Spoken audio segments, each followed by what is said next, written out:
International news now.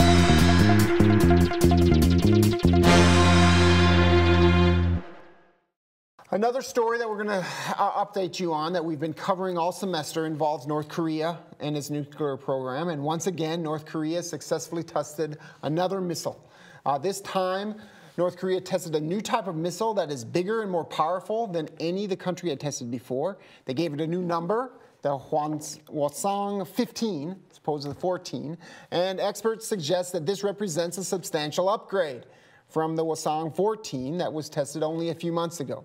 The height of the test launch, it kind of went straight up almost and straight down.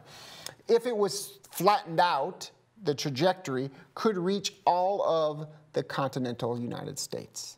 And so what we see here is another demonstration that North Korea's capabilities continue to grow, and the steps taken by the United States and its allies like China and this group that's trying to manage North Korea are not really working. They haven't had a noticeable effect on North Korea's efforts to develop its nuclear program. Now, the response from the Trump administration has been the same. He says, we'll handle it, was his words. The United States and South Korea conducted a large-scale Air Force drill this past week to demonstrate the capabilities of the United States in conjunction with South Korea and to signal their determination to defend South Korea and others in the region and worldwide from any aggression from North Korea. Now, North Korea understood the drills as a provocation and criticized it quite strongly.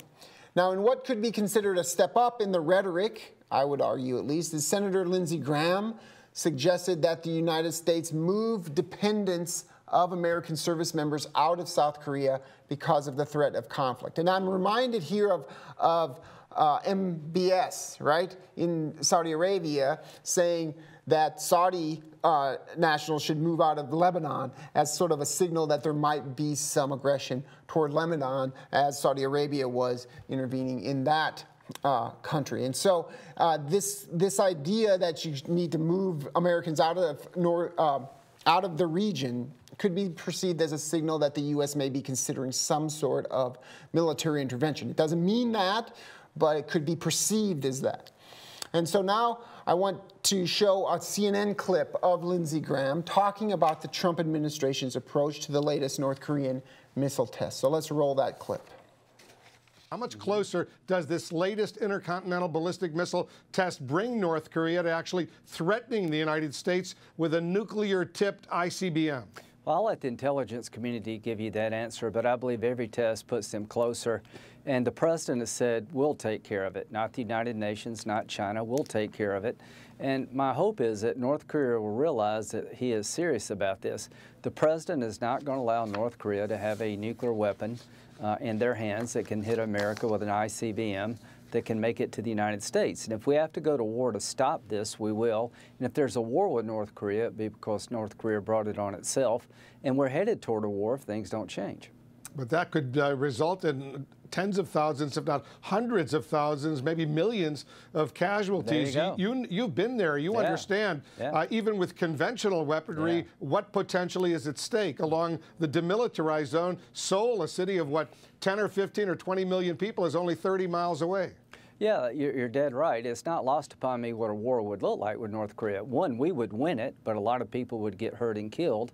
At the end of the day, the president's got to pick between homeland security and regional stability.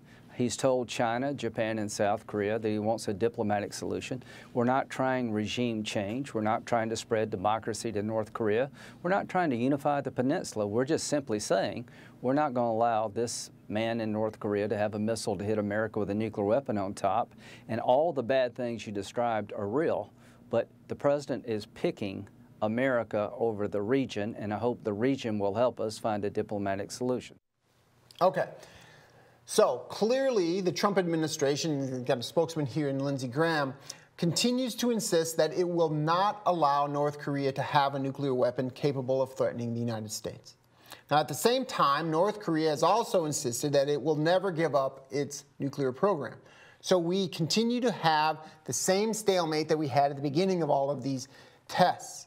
However, I want to point out one important development that was covered by the New York Times in a story I saw, and that is that after the latest missile test, North Korea publicly announced that it, and this is a quote here, finally realized the great historic cause of completing the state nuclear force. So North Korea, according to some experts, has essentially declared itself a full-fledged nuclear state.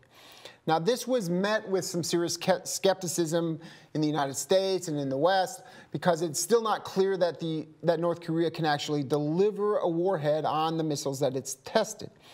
But what's important here is that some suggest that North Korea may now be ready for some sort of negotiation from what it perceives as a relative position of strength. And the logic goes something like this. The North Korean president, Kim, wants to have his country recognized as a nuclear power so he can then gain some concessions, such as the easing of sanctions, in return for a freeze of his nuclear arsenal. So as long as he's allowed to keep the nuclear weapons and missiles that he's already built, he may be willing to stop there and end provocations like further missile tests in exchange for an end to sanctions, and probably also including a promise from the United States not to invade or attempt regime change.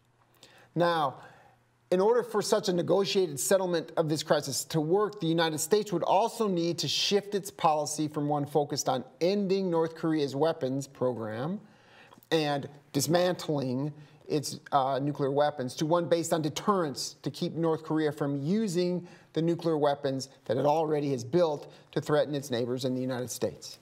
Now, currently, there is no indication that the United States or its allies are prepared to accept anything less than complete disarmament of North Korea and its nuclear program. Domestically, the Trump administration would have a very difficult time stepping back from its hardline position on nonproliferation.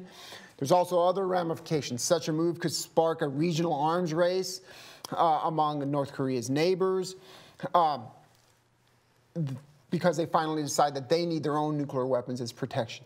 And so this is going to be an ongoing conflict, but at least China's kind of longstanding position on this is that there needs to be some sort of dialogue that exchanges at least a freeze of the nuclear program in North Korea for an easing of sanctions. And that might be on the table a little more now, but we've got a long way to go.